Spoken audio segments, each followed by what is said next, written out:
pledge allegiance. I pledge allegiance to the flag of the United States of America and to the republic for which it stands, one nation, under God, indivisible, with liberty and justice for all.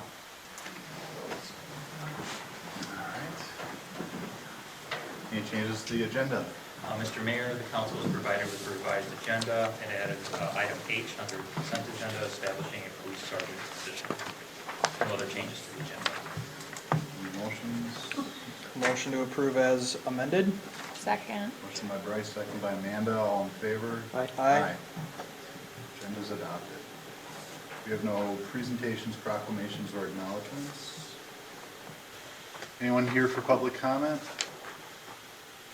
Going once, twice. All right, on to consent agenda.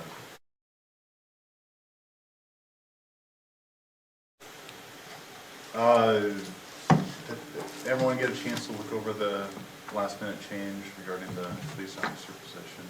Yep. It was kind of a last minute deal. Is everyone comfortable with it on consent? Any other changes or questions anyone might have? Motion to approve consent agenda? Motion by Josh, Second. second by Bryce. All in favor? Aye. Said the agenda, whatever, it passes. We have no public hearings tonight, so we'll go into general business. Item A, Blackstone Estates.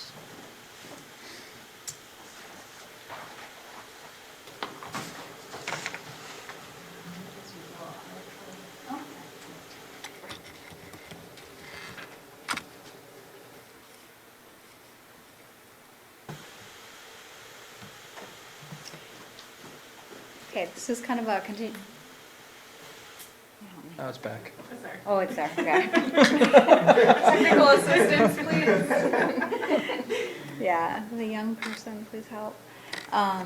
This is a continuation of an item that you considered or discussed in May, I think at the May 27th meeting. Also want to note that Ellers, as our financial advisor, is present tonight, Rebecca. So this item is the review of the tax increment financing application for Blackstone Estates. I did speak with the developer, and he is planning to be here. I'm guessing at this point he's just running a couple of minutes late. Again, the applicant is Blackstone Estates LLC, and this is a business entity that was formed specifically to manage this project here in Elko New Market. There are multiple investors proposed in the project. There are managing partners, which are basically partners that will have voting rights or management rights within the apartment complex. And then there are equity partners that are proposed to simply provide equity. So this slide is a change from the staff report that was provided in your council packet. The managing partners have changed, and one of them has been removed from the ownership group altogether, and that would be Bo Gensmer. The applicant that the city has been working with, who's really managing the project and putting together the pro forma financial information and working with Ellers, is Dave Chmielewski. And another investor is Paul Okeson. He's the CFO for Dynamic Homes, so he'll be a personal investor. And then Dynamic Homes LLC out of Detroit Lakes, Minnesota, and they are a manufactured housing company. They manufacture homes. And then equity partners are currently proposed as Mr. Larry Gensmer and potentially Soul Pacific and HCI Real Estate if additional equity is needed. The property is currently owned by Global Properties of New Market. Property would be transferred into or sold to Blackstone Estates as part of the project. And again, this is an 88-unit apartment development proposed in the Dakota Acres Second Edition plat. The initial TIF request and pro forma submitted showed the request for approximately $141,000 of TIF revenue annually for 15 years, and then a reduced amount for an additional 5 years thereafter. Project is proposed for construction to begin in October of 2021 and continue through September of 2022. And the council held preliminary discussions on May 27th and directed staff and Ellers to conduct a more detailed analysis. This is going to be a review of some slides that we had at the last council meeting. But just a basic review of what is tax increment financing. It's the ability to capture that increase in tax revenue for new development within a defined geographic area for a defined period of time without the approval of the other taxing districts, which would be the school district and the county. Now, if a city is to provide business assistance, they must have an adopted business subsidy policy, which we do have. It was adopted in 2012. TIF is listed as a tool in our toolbox. We have to identify the tools that are available to in our business subsidy policy. Our policy requires a but-for test, which is that the project would not be feasible but for the use of the subsidy. The primary objective when you read through our business subsidy policy is really job creation or retention. However, it does specifically state that senior or multifamily housing may be considered on a case-by-case basis, and if we are awarding business subsidy for any purpose other than job creation, we're to identify what that public purpose is. Our policy also requires that any TIF be a pay-as-you-go, where the developer does pay up front and is reimbursed twice annually as the increment becomes available. So to identify the public purpose that would be used to satisfy this request for TIF, really the City Council priority goal. City Council has adopted this goal to promote high-quality residential development that includes a broad spectrum of housing choices in both type and cost. And then our 2030 and 2040 housing plans identify affordable housing and diversity in housing. And as the council is aware, we do not currently have a lot of diversity in housing or affordable housing. And then finally, the most recent Scott County Housing Needs Analysis identified the need for 124 shallow subsidy housing units by 2040. And they are beginning an update on that, so we will most likely have new numbers within a year or so. So in addition to complying with the city's business subsidy policy requirements, Minnesota state statute does also govern the use of TIF, and there is specifically a housing TIF that is for affordable housing projects, and this project would qualify. The maximum term allowed under state statute is 26 years. However, the term is entirely set at the discretion of the City Council and based on a verified funding gap. The developer in this instance is proposing that 20% of the units are going to be occupied by those earning 50% of the area median income. And state statute requires that either 20% of the units be occupied by 50% AMI, those earning 50% AMI, or 40% of the units be occupied by those earning 60% AMI. This was a question that we posed to you at the May meeting. Didn't really get clear direction other than that you were interested in looking at both, how both of those would affect the project. So included in your packet was a memo from Ellers, who has done a thorough review of the project. Again, the proposed 88-unit project. The total investment is currently proposed at $18.23 million. Of that, approximately 13.6 would be financed over a 30-year amortization period. Approximately 2.6 or 14% would be brought in equity from the partners, and 1.9, based on Eller's analysis, approximately $1.95 million would be proposed under the TIF note. Ellers has concluded that this is the proposed financing would meet their expectations for similar projects. Currently, the property is the vacant land is assessed at $432,000, and we have worked with the Scott County assessor, who estimated that the range in value after development would be somewhere between $12.5 and $14 million.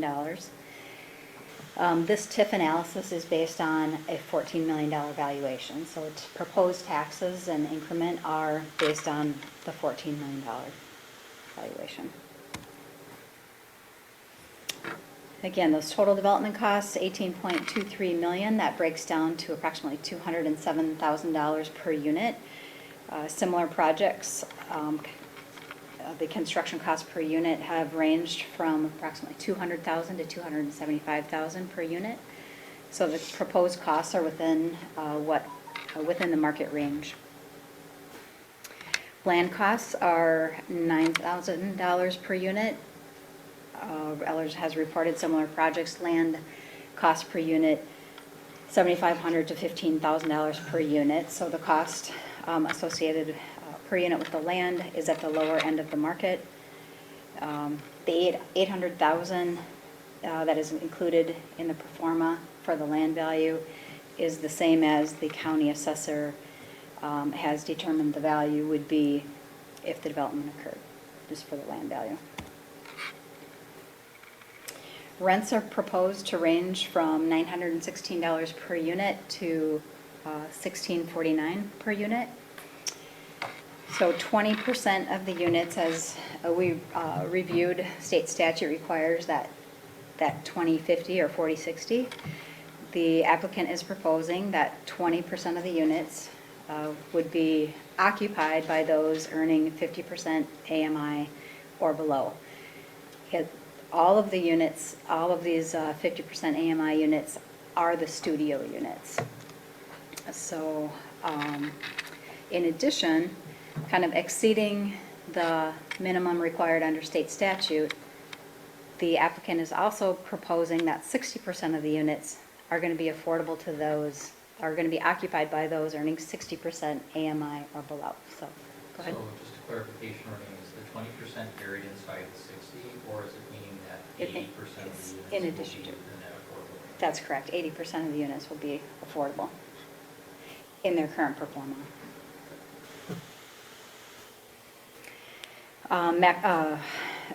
Minnesota Housing Finance Agency publishes gross rents that would be affordable to those earning 50 or 60% of the area median income.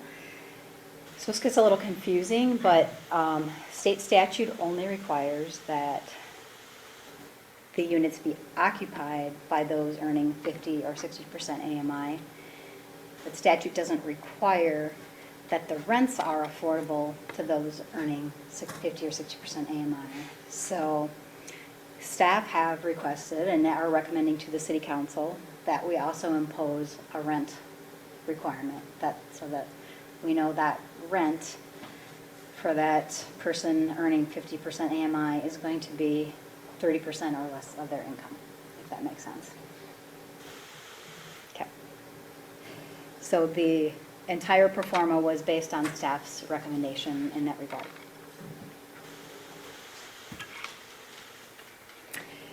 Operating expenses as projected by the developer and the pro forma are approximately $3,000 per unit, $3,055, which is lower than the typical market range of $3,500 to $4,500 per unit.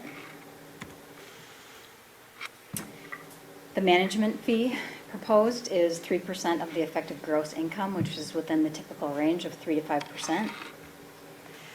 The developer is not charging an upfront fee, which isn't necessarily typical. Even in the other application that we're currently processing, there is an upfront development fee.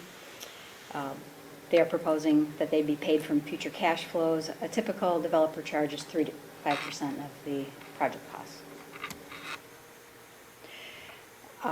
This isn't necessarily part of the TIF, but I just wanted to make very clear that the council understood just the way the building would look. The exterior building materials are proposed as 2 different types of pre-finished steel siding, and 28% of the exterior of each side is proposed to be precast panels with a brick finish.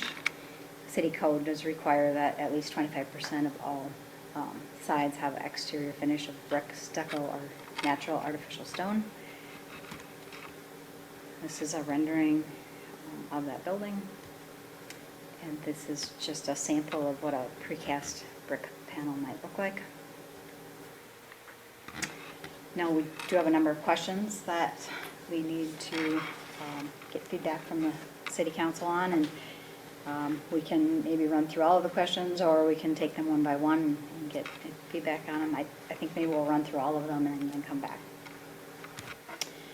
So just really the first top question is, does the city council generally support the use of TIF for the project as described?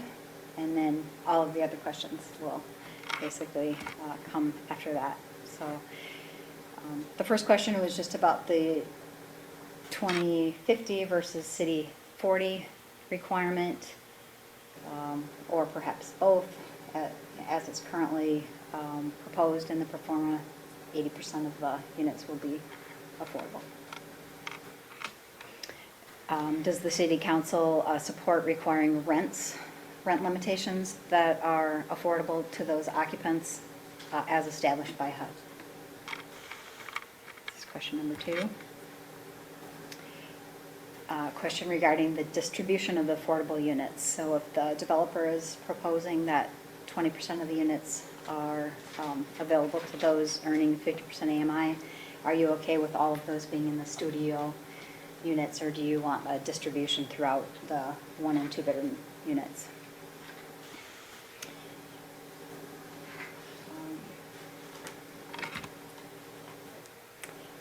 Regarding the affordability term, does the city council want to require the affordability term just throughout the length of the TIF, or for some extended period of time? If the city council decides to award TIF for 14 years, would that be the requirement imposed on the rent, or would it be for an extended period of time?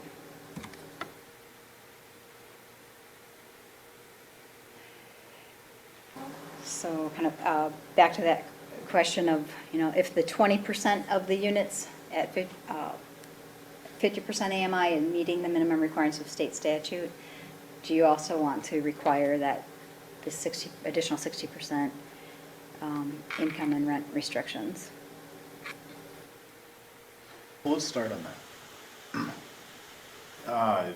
Council, how do we feel about dictating the level of affordability on the developer?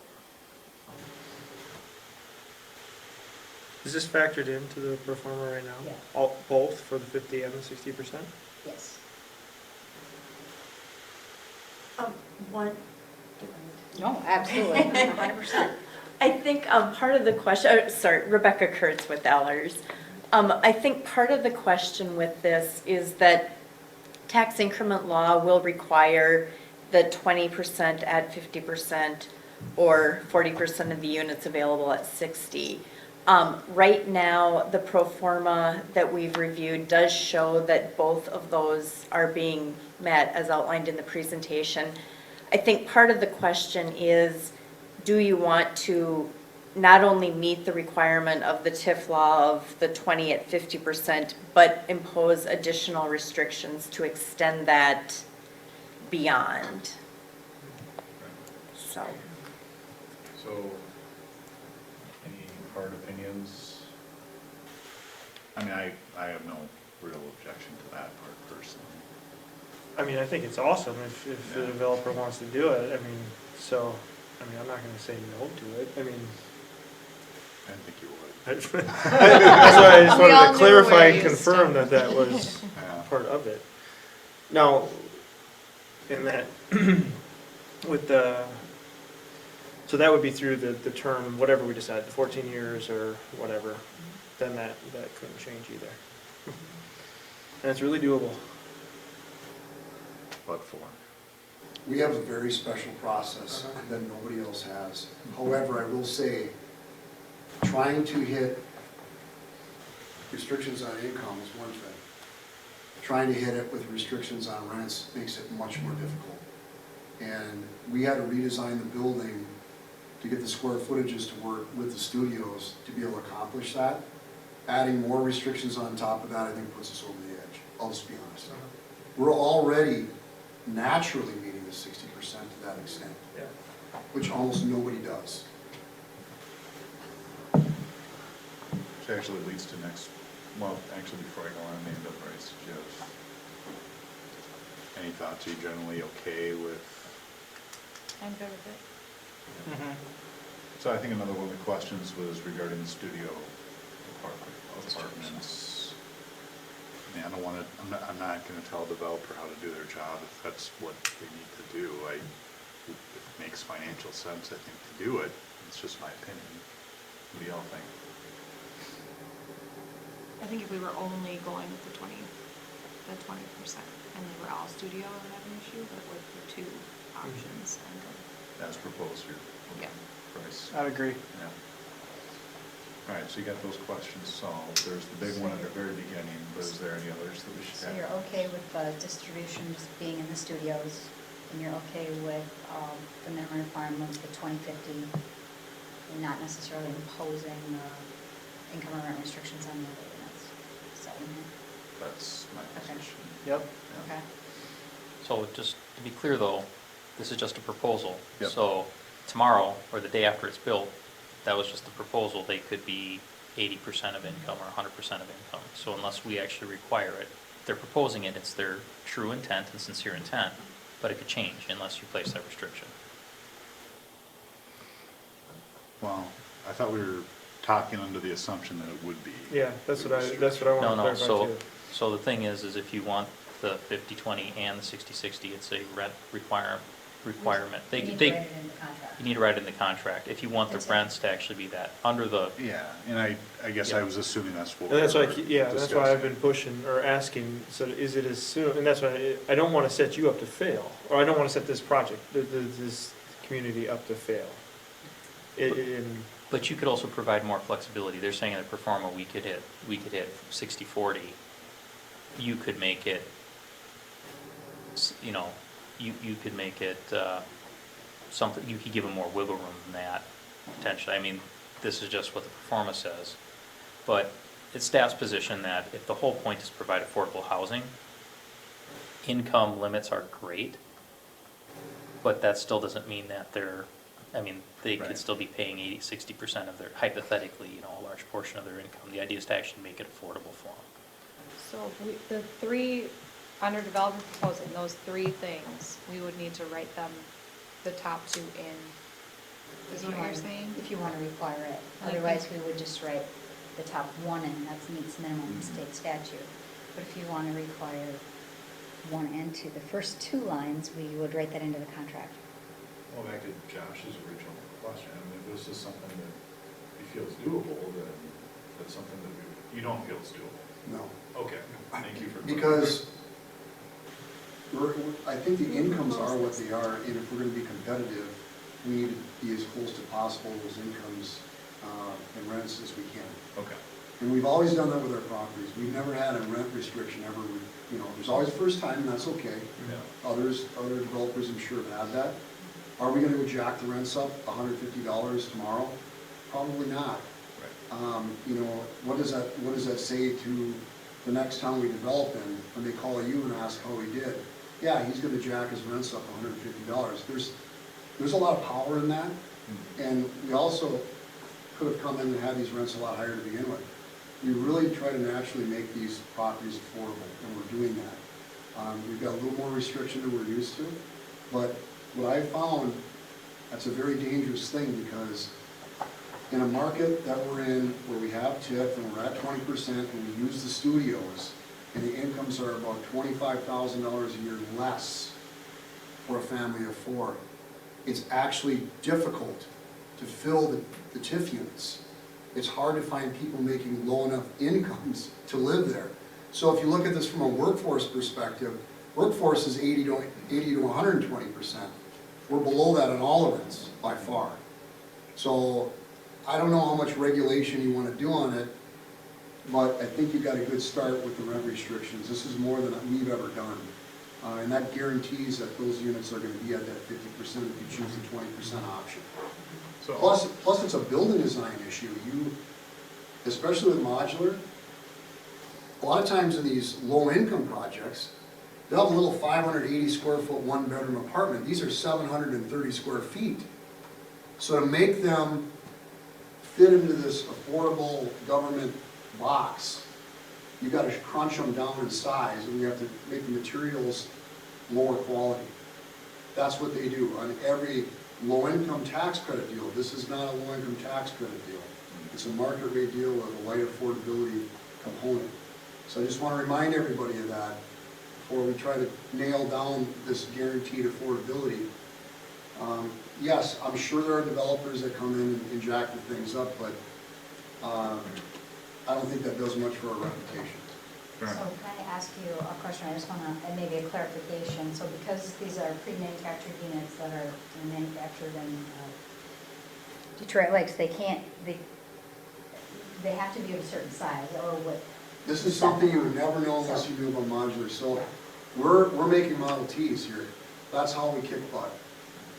The quality is better than anything you can do in the field, commensurate with wood frame construction. However, we have some limitations for efficiency. The more we start to mess with the system, the less efficient it is. For example, a 12-foot unit, 64 feet long, is sort of the minimum size that you can have to be efficient on the layout table, the way this facility is constructed. To get a unit that's below 600 square feet, you would have to crunch that down to about 10 and a half feet for two sides. It just, so our minimum is kind of 660, 650 square feet. If we try to hit those rents at that, it's still too big. Let me ask you this, just in general. Are you comfortable with whatever you and Renee negotiate for whatever those numbers are? Are you comfortable with that being in writing as part of the agreement?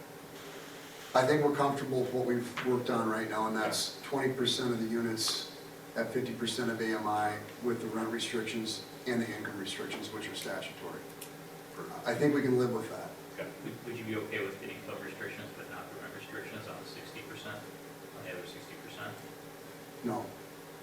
I think it just makes it that much harder, even with the incomes. You said the income restrictions but not the rent. I think we're gonna have a hard time filling, and maybe I'm wrong about that, but based on my past experience, which is what I have to go forward with, what I know today, is that we have a heck of a time with just the income restrictions, no rent restrictions, on another property, getting those units filled. So if that translated here, we would have 60% of the units restricted and then have to try to fill those with qualified candidates, plus the auditing that's involved on that. For everybody involved, it's a lot of extra regulation for a light subsidy. Understood. Okay. All I'm mostly interested in though is that, like you had mentioned before, and I know there's a reputation risk of doing it, but the next year you increase all the rents if you're not something in writing. I'd just be more comfortable if there's something outlining Okay. what. And I think it sounds like we're on the same page. I think so. I think so. Okay. I'm hearing you clear. Just for a quick reference point for the council, 50% of the AMI for a one person is $36,750. For a family of four, it's $52,450. So it is pretty low, so I think that's what you're I'm saying. saying. And then, Rebecca, could you just, and maybe we don't need to talk about it any further, but the rent restrictions, how often do you see that? I will say that with tax credit projects, there typically are the rent restrictions and some additional requirements. On a project like this where we're doing just tax increment and it is really a market rate project with an affordable component, we typically don't see rent restrictions rent restrictions frequently, but if we do see rent restrictions, they really are focusing on that, in this case, 20% of the units at 50%, just that portion that is meeting the statutory minimum. So while there may be these additional units, 60% of them at 60% area median income, it would be fairly uncommon for a community to add rent restrictions onto that. Again, that's what we see, Yeah. but every community has different goals, so. Thank you. So we're kind of circling back to the big question at the very beginning. We have a couple of additional questions, really Ellers, does the city council want to include a look-back provision, which is really in the development contract, which is really just looking back to analyze what the stabilization of the project and how much the developer is making, if it's in line with what the performa said? And you could probably speak better to this. Basically, a lookup is a true-up provision, Yeah, it's where you kind of a go true-up. back and say, this was the actual gap, and that's what we're funding, is what it is. If the gap ends up being less, do you So, want to? I'm gonna jump ahead a little bit. I'm gonna ask the council that we continue this item, for a couple reasons. And the reason I bring it up, as you were stating out, is because one of the reasons that we have, you didn't have to get, I'm sorry to be honest with you. There's a couple reasons that I want to continue this matter, but one of them is because we are short a council person. And I think for something like this, when we're talking an investment of this size with the city, I think it's really important we have all 5 council members here, and I would hate for you to have to repeat yourself to another council person just to redo all this. So, that said, council, do you still want to continue with the question? Can we get feedback from you on that first question, or do you want to wait? On the high level question, sure. I'll just speak for myself, and then we can kind of all talk about it. There's a few concerns that I have with the project, and I should specify not the project itself. I think what's being presented looks like a good project, and it's something I would be excited about to have in our town. Where I get concerned is the dollar amount that we're looking at for tax increment financing is, we're basically, we saw an increase of roughly 500,000 in expenditures, translating to a growth in population in that 300 range, right? And if we're sacrificing 15 to 20 years of revenue, and we can expect that there's going to be an increase of demand in services, I have a tough time wrestling with that, and I want a little bit more time to think through that a little bit. I won't go into a lot of detail. There was something involving one of the previous owners that I did have a little bit of a concern with. That was, I'll be honest, I was ready to just fight against this prior to some changes being made late today. But given the developer's willingness to respond to some of the concerns, I'm more 50-50 and more on the fence, and I'm not going to be able to cast a vote either way today on it. So that is, in a nutshell, kind of where my position is on this request with that, and that's why that's the rest of why I'm going to be looking for a continuance on this. I'd love to hear from the rest of the council. And if we're going to continue, do we want to wait? Well, maybe you don't want to continue. It's y'all can tell me I'm an idiot. We don't do that. You can tell me either way.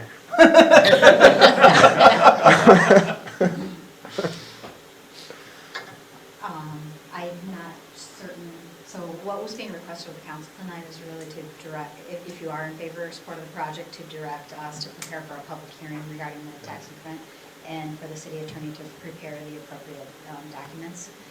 And if we don't, Rebecca's going to be able to speak to the schedule. I'm not sure if we'll be able to stand that schedule, and if it might affect your construction schedule for the year or not, but. So I was on the impression we weren't on a hard timeline like land use application. Well, we're not under a mandated, like, 60-day rule under state statute. Okay.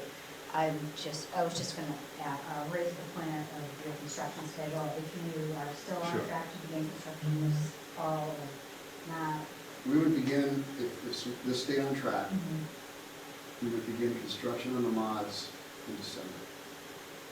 And we would set, Okay, so This spring. we're probably still okay. right, Okay. Perfect. So maybe just knowing that information and updating, with the proposed schedule or timeline that was drafted for doing the TIF plan, we did have a public hearing set or tentatively said, for August 26th. With TIF, we do require, or the law does require that we send out a draft TIF plan with the fiscal impacts and information to the county and the school 30 days prior to that public hearing. So under the draft schedule that is put together as of this minute, that is set to go out on the 26th.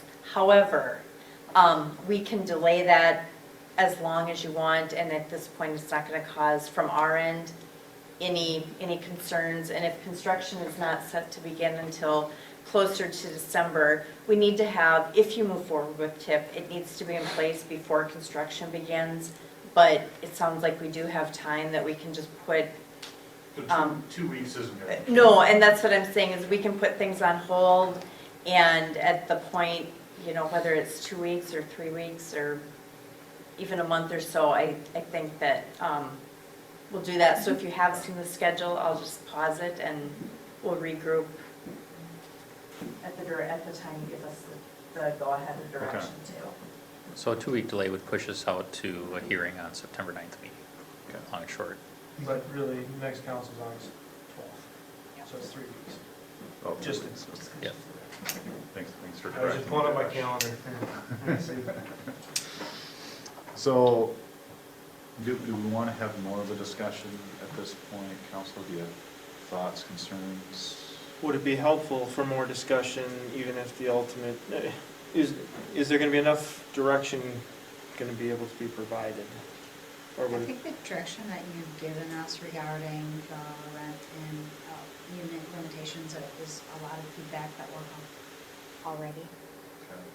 And just to clarify one point, it would not be the council's intent to impose any restrictions beyond the term of the TIF period, correct? Correct. is that typical? I mean, I assume that's Yes. typical?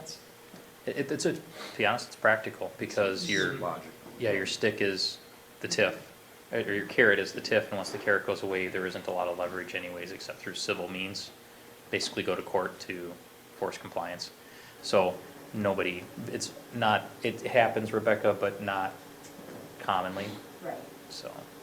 And as you said, it's difficult to, if it's not being enforced, it's Right. costly or can be costly to resolve that. There was kind of an assumption that you may want to impose a property management provision in the contract, and Andrea has done some research on that, so we have some samples from other communities. Yeah, I mean, I wasn't gonna, I didn't want it to sound like I was just being negative on the project, so I wasn't gonna mention that, but, one of the concerns I also have is I've gotten so many complaints from the residents that live in the townhome development.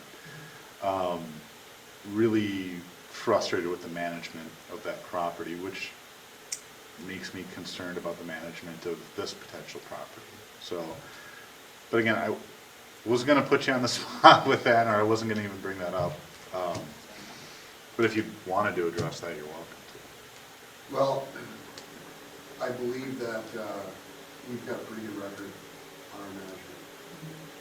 I've asked our police chief to contact the police chief of the community where Dave has the majority of his units in multiple different buildings, and he has made contact and said nothing but good reviews about Dave and management. So if you Also would rate contacted it, the city administrator in Lindstrom, where Dave has a project that's currently under construction, and while he can't speak to the long-term management of the project, he spoke very highly of Dave and his group with regards to the process and their experience going through the approval process to date, so. I'm aware of, now I am aware of the concerns that you're raising. And I think that it's reasonable to expect that the people that are managing a property do a good job. And I don't have any issues with that sort of arrangement in a development agreement, because I'm confident we can do a good job. And if we didn't own the property, then somebody else should do a good job. As far as people involved in this project that you as a city may have not had positive experiences with, that's been resolved. So that's why I always open up, you know, my book to people who say, talk to the others that we're dealing with and let them speak for us. Anyone can come in and say we're awesome. So we work really hard to have a good reputation, and hopefully that helps you make decisions that day. Appreciate that. Personally, I am not in favor of continuing it. I've never been a fan of continuing business, no matter who's here. If we have a quorum, I think we have it on our agenda for a reason, and we should make a decision. I think all of us have worked together really well as a council, and I think we kind of know, based on past discussions, how we're going to probably have our opinions on different things. So that's where I'm at. And I didn't motion for it, but if that's the consensus of the rest of the council, we can tackle this now. I do value Kate's opinion, though. And Well, I do as well. unfortunately, she can't be. I value her opinion too. But I guess, yeah.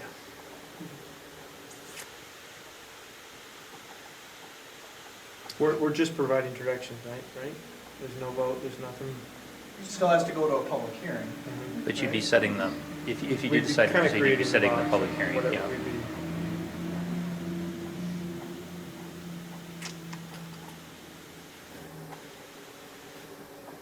I feel like we've answered most of the questions, so we're probably in a good spot to.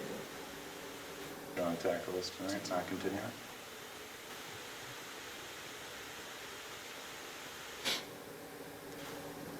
This might be more of a talking out loud than a question, though. Those are the best. This is my MO, day job, city council. So the 20% being all studios, I'm just trying to make sure that I have my head wrapped around this. Rather than, so when we're talking about affordability or the income restrictions, then what you're saying is like for a family of 4, that income, the 52, it's just very uncommon that there would be a family of 4 that would fit that income. And so that's why I'm assuming most common thing is to put those restrictions, or to put this all on the studio apartments.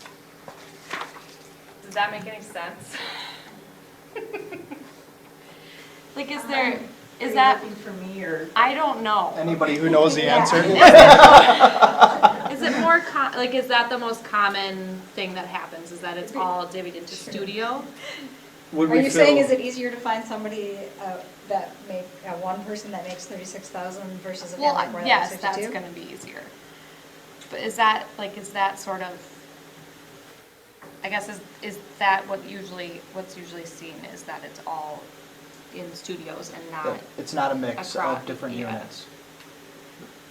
In my experience, a majority of the affordable units get put in the, or a majority of the affordability is in those smaller units. I have worked with communities that said, you know, we would like to see one of your 2-bedroom units be affordable, or at least have a couple units that are larger, but it would be fairly unique, I would say, to have the affordability evenly distributed around all of those units. And again, that challenge being finding that enough families of 4 that make $52,000.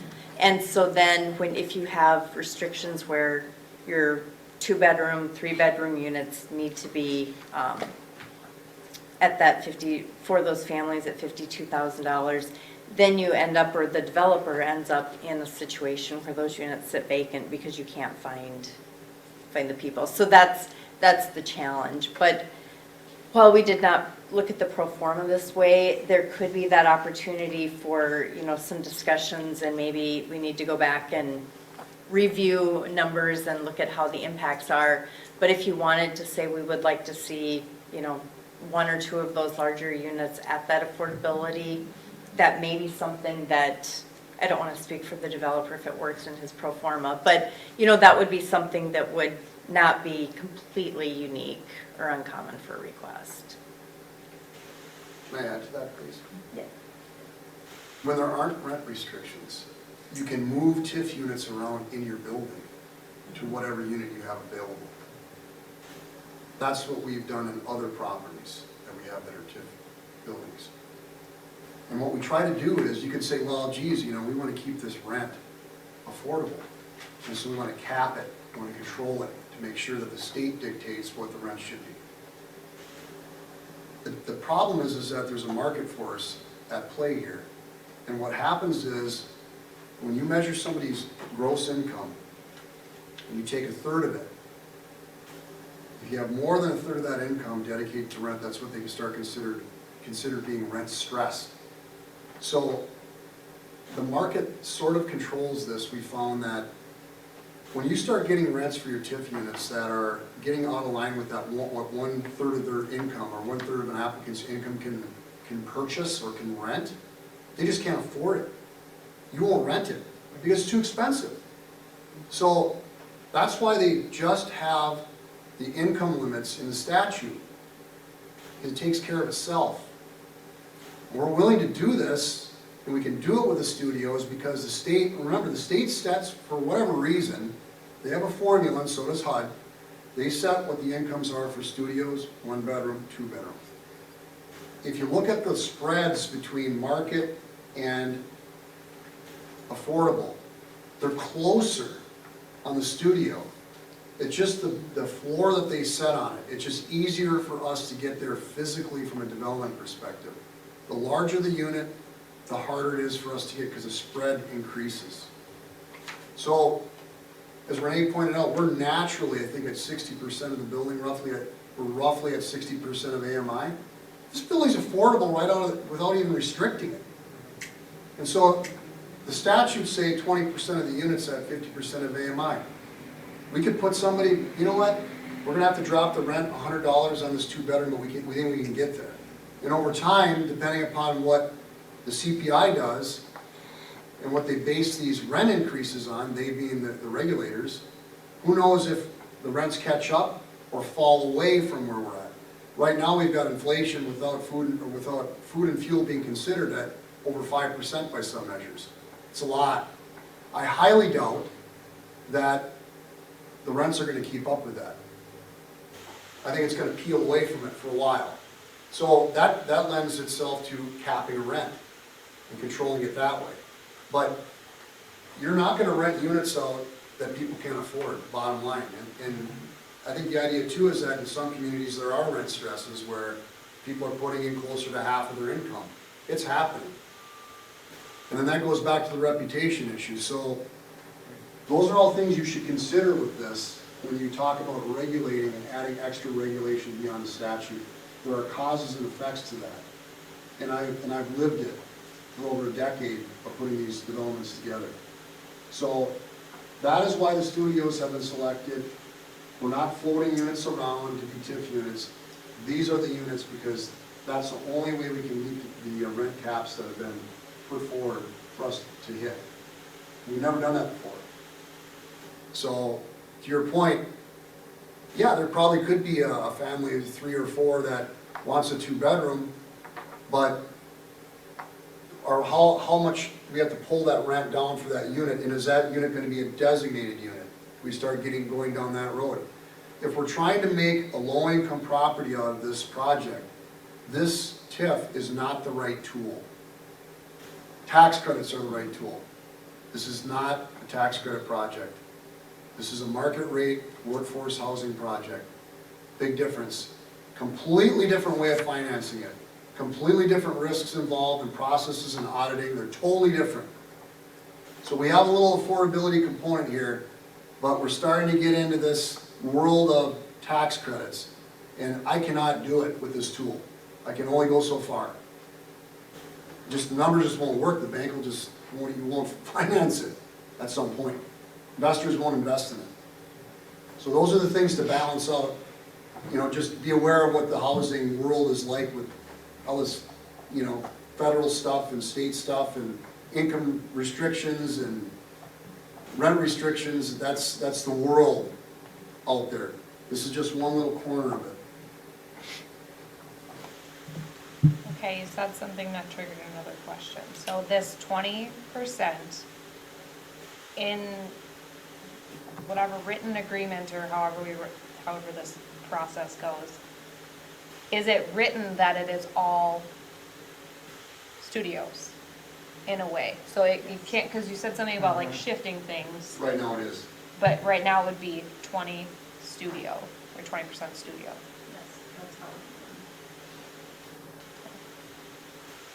I think that, just to maybe go a little deeper into that point, is that if they are going to be income and rent restricted, it is that, as we just discussed, they would all be those studios, or a majority would. But as Dave said, they're also, the statute just says 20% of the units. So in that event that we are not adding the rent restrictions, there would be that opportunity where we have studio apartments that are affordable, but if we have somebody come in that is a family and is looking for a larger unit, they meet that income, then maybe we don't have a studio unit that's checking off the box for the 20%, but it is a 2-bedroom unit. And so without those incomes, those 20% could float among all of the different sizes of units. But that only, or without the rent restrictions, that 20% could float among all the different sizes of the units. Without the rent restriction. Yes. So we have to figure out, like, do we want that very set thing dedicated to just studios? If we wanted to change it, can we amend the agreement, or is that not an option? I think you, as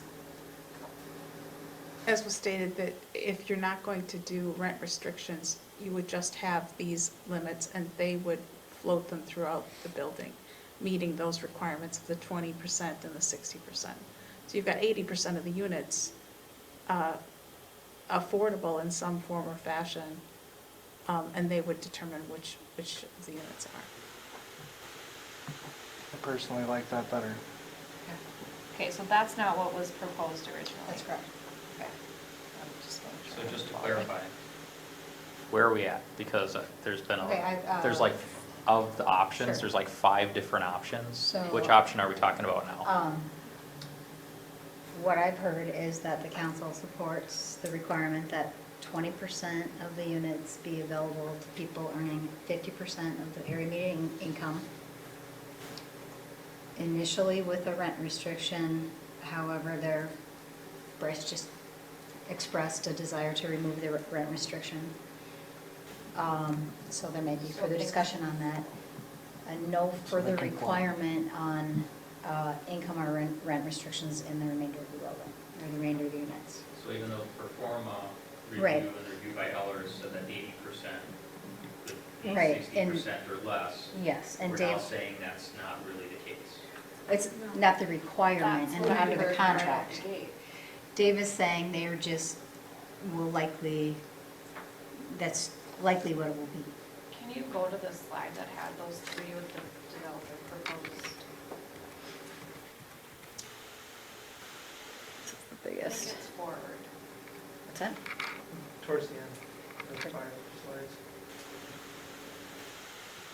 One more, maybe? There you go. No, One more. No, this one. yeah, there you go. Okay. So is this what, and that's my question too, is this what's actually being proposed, or not? It's what the performa. Because I read those top 3 bullets as what's being proposed by the developer. 20% of the units with income and rent restrictions at or below Well, 6, the developer is not proposing rent restrictions. okay. That is a restricted rent on a studio. That would be a market rate. So the spread is closer $56. than you might see on something on a 1-bedroom. If you look at 50% of the AMI, look at. It's still only $125. Before, this is 1171, so the spread is wider, in part because this is 730 square feet. Even if we brought it down to 660, which is about the minimum, we're still probably gonna be, 120. The spread's gonna be 120, where this is closer to 56. So that's the spread that we have to deal with. And those are the financial dynamics happening here. But even at 1171, if you look at 60%, if we were still trying to put a 50% person in there, and we reduce rent a little bit, maybe we didn't get all the way down to 984 without a restriction, Split but the we were difference. $100 higher. That's an extra $1,200 a year. They're past the 1/3 of their income, but they're not super stressed, it's an extra $100. So that's kind of how we do it now. So I'll admit, I'm getting a little bit of a disconnect. So the performa says we can have, take the rent restriction out, just, we can have 20% of the units at income restricted, we can have an additional 40% of the units at 60, so that's 80% could, with income restricted, works within the performa. That assumption related to their income off of the units is the basis for the TIF that we have. Yeah. But if they could go full market rate, what the market will support for those 60 units, the reality is that, let's face it, in the current market, it's expensive and people are paying more than 30% for their incomes, they just make it work. That would mean their revenue would be more and their actual need would be Less. would be Their TIF less. revenue would be less. Tom, I just want to point out that staff or Ellers have not asked Blackstone to include the 60% affordable units at the 60% AMI. We didn't ask them to do that. That's just what they're choosing to do. I'm understood, Okay. but it's also the base, but that revenue stream is It also d- the you're basis for absolutely right. justifying You're the absolutely gap. right. And if the actual is more, the gap will be smaller.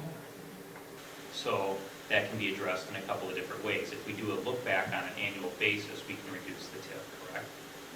Correct, Based on correct. the actual gap at the time. I would actually say if we do a look back, if you go down that path, typically we would complete the look back after stabilization and not do it, I mean, we surely could do it annually. Most Periodically. communities don't do it annually, but we could do it periodically, absolutely. What's considered stabilization? 3 years? 2 years? Usually we look at about year 3.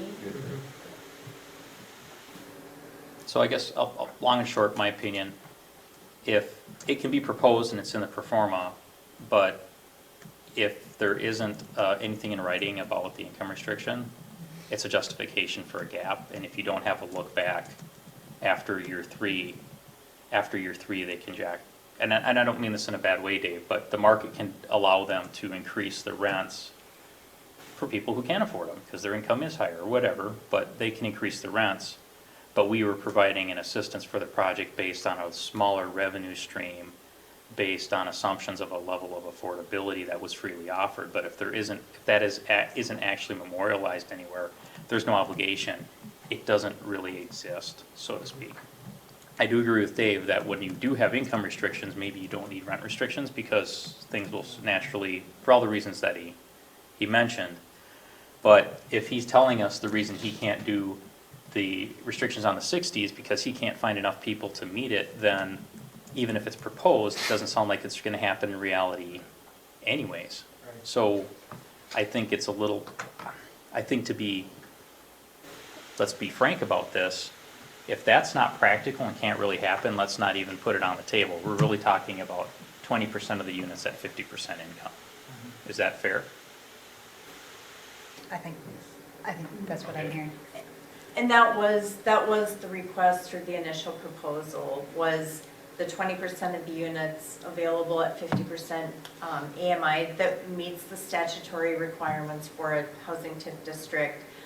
The rest of it were observations that as we reviewed the pro forma, we noted that this is not a project where it is laid out in the pro forma that it would be filled by people at 100% AMI, again on the pro forma. So those are notes that we wanted to make you aware of, that it is has a large affordability component based on the information we've seen. Well, and to that point, I mean, what you're saying too is, I mean, that's where if we're speaking for myself, I mean, I love, some of this idea of having it be potentially up to 80% with just the income side of things.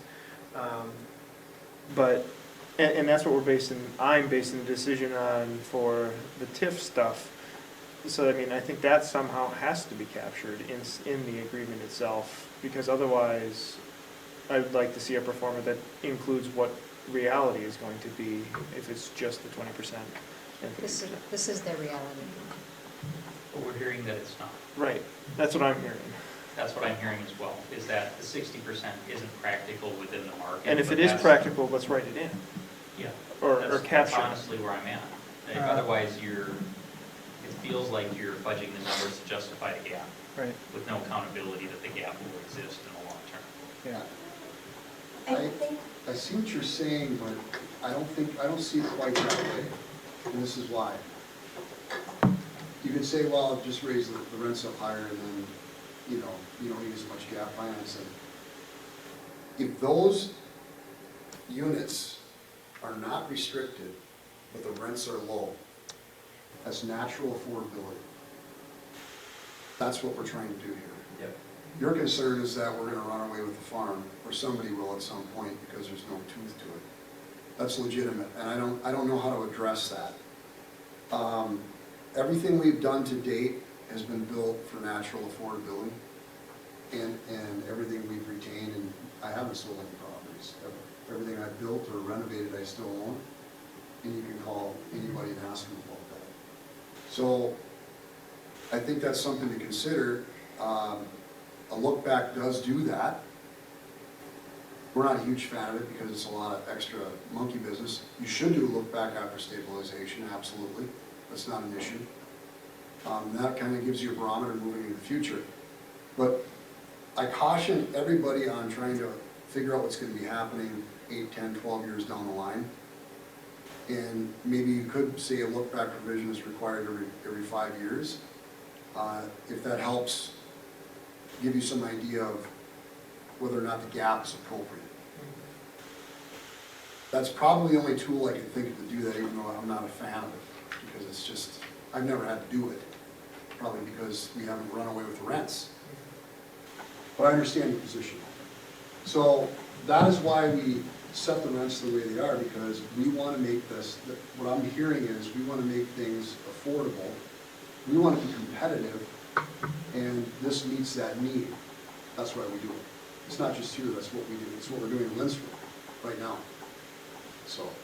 Yeah, I think the issue is, you know the market, you know the industry, you know the numbers better than we ever will.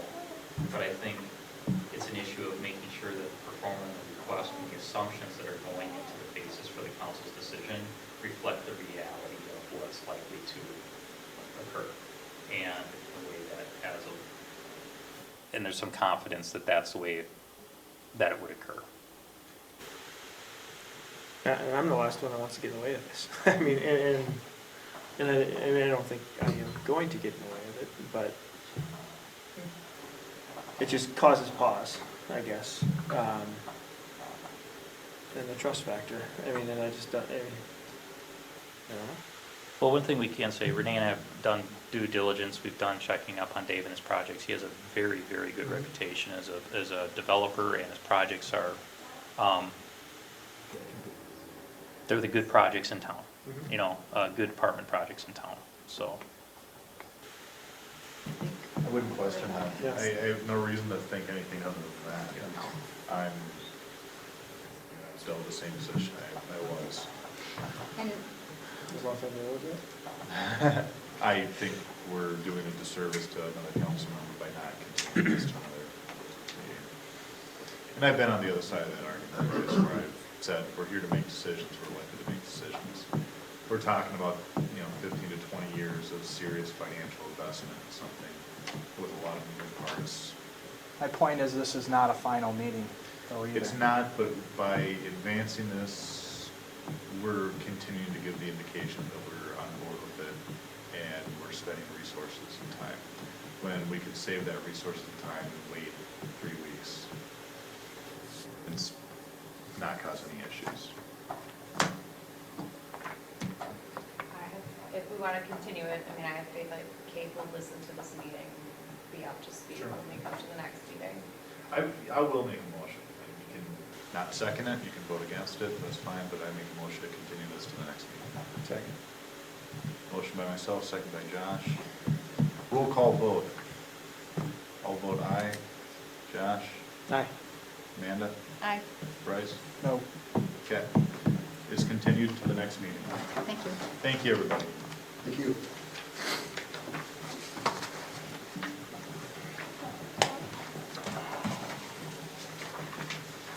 All right, next item, the Peace Hill Trail extension.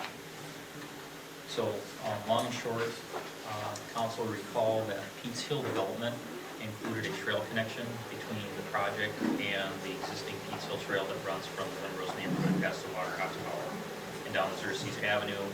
And also, the city was looking to create a looping connection from the Pete's Hill development up to Windrose. Windrose neighborhood has only one line coming in. The whole neighborhood is essentially a large dead end on the water system. So if you had an issue early in the entrance to the development, you'd be looking at potentially losing service to hundreds of homes within that development. That looping would help eliminate some of those issues within the neighborhood. So that was a city portion of the cost. In our agreement with the developer, since they were already on site, already doing the work, they were going to construct that.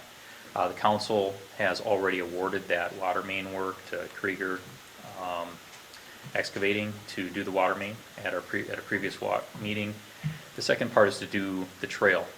We had bid out two portions of the trail. One was the portion at the top that would connect Pete's Hill Park to the development. And the other one was along the face of the development, along 273rd Street, basically at the bottom of the hill. The developer had graded it out some, provided accommodation for it, but wasn't required to actually construct the trail. The thought was to get pricing for it and ask the council whether or not you wanted to construct the trail at this time or look at possibly constructing it in the future when it could be constructed more cost effectively in conjunction with another project, or when it would be connecting to another piece of trail infrastructure which doesn't exist at this time. It would be staff's recommendation not to award the work at the bottom of the hill, but of course through our agreement we'd be doing the stuff at the top of the hill. So we're really looking for direction primarily on the scope of the project and then asking the council then to award the work. Just keep in mind, we think the prices were a little on the highish side just given the current market. We actually had to go out twice and do some direct solicitation to get proposals the second time, and we only got two.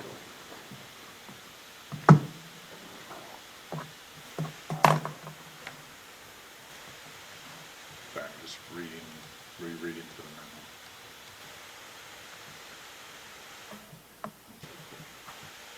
Anyone have any thoughts, any initial thoughts? The construction on the bottom of the hill, the only funding source we have for it at this time would be to pull it out of our sidewalk and trail repair capital outlay.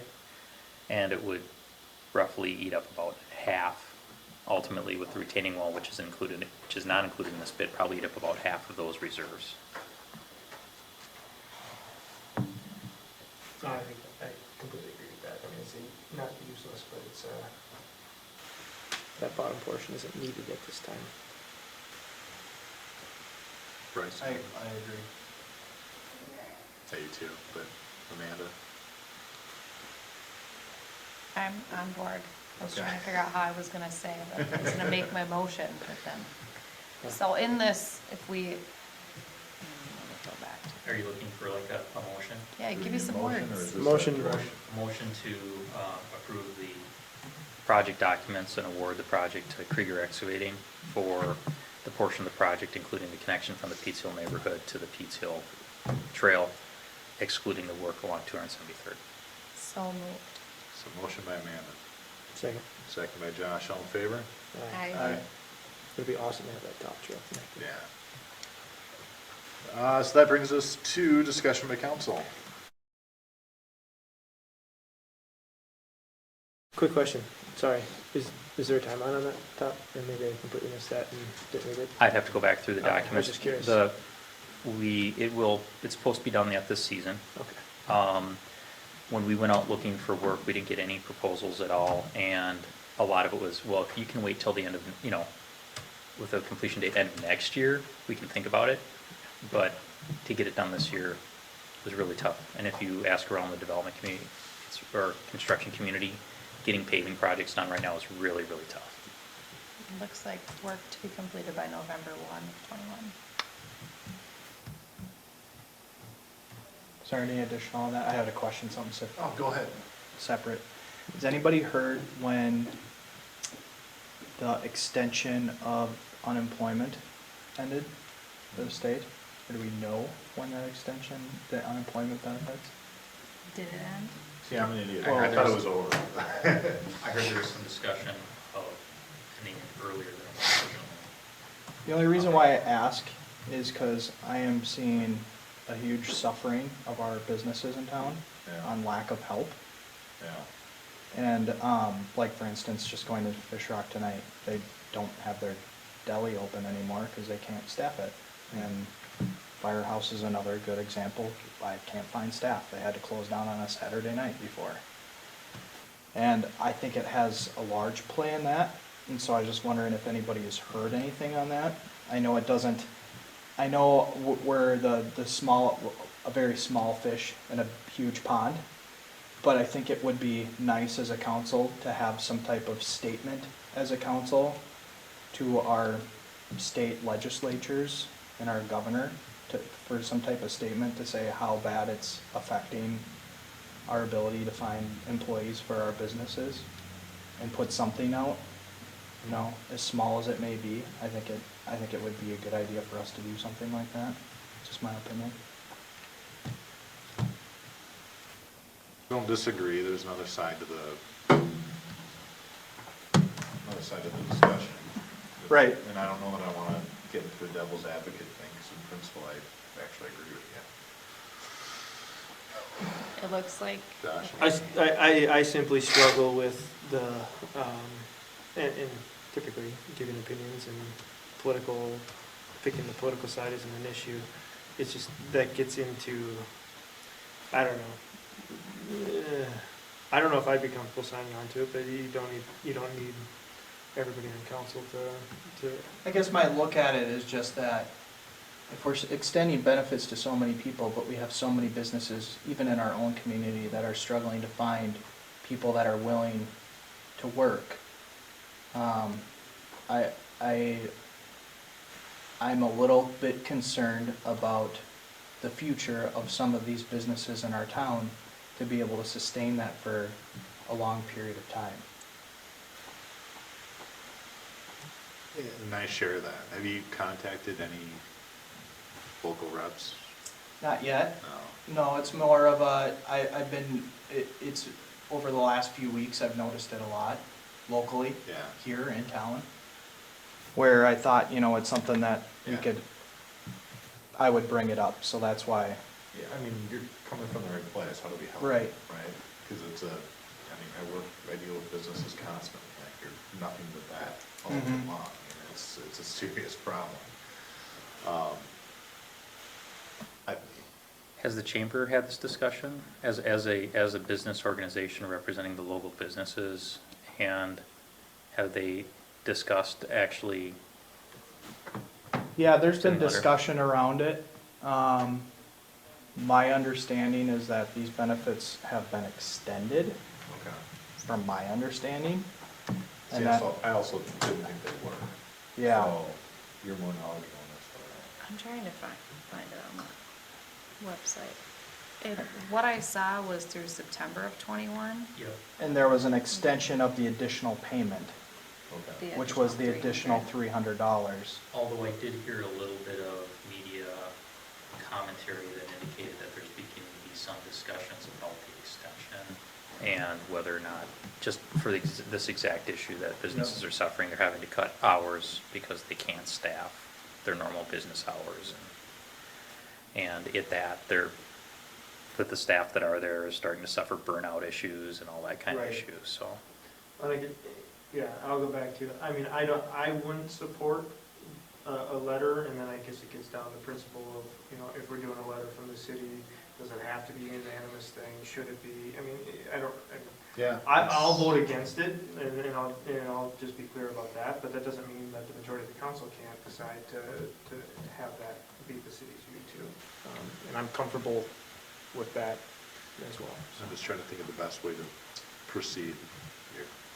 I think that, given this conversation, I could reach out to some state representatives to get additional information or clarification on where that currently stands.